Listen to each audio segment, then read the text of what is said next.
اشفاق احمد لکھتے ہیں کہ ایک دن بیبے نے بیسن کی روٹی پکا کے دی. میں نے 2 روٹیاں کھائیں اور ساتھ لسی پی. پھر بیبے کو خوش کرنے کے لیے زوردار آواز میں اللہ کا شکر ادا کیا. بیبے نے میری طرف دیکھا اور پوچھا ایک ہی کیتا ای. میں نے کہا بیبے شکر ادا کیتا ہے اللہ دا.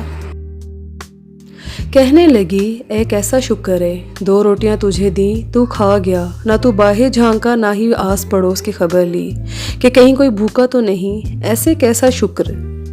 پتر روٹی کھا کے لفظوں والا شکر تو سب کرتے ہیں, اپنی روٹی کسی کے ساتھ بانٹ کر شکر نصیب والے کرتے ہیں. اللہ کو لفظوں سے خوش کرنا چھوڑ دے. عمل پکڑ عمل. اللہ جس چیز سے نواز دے اس کو خوشی سے استعمال کر اور کسی کے ساتھ بانٹ لیا کر کہ یہ عملی شکر ہے.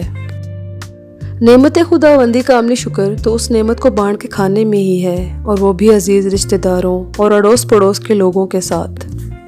اللہ ہم سب کو آسانیاں عطا فرمائے اور آسانیاں تقسیم کرنے کا شرف عطا فرمائے. آمین.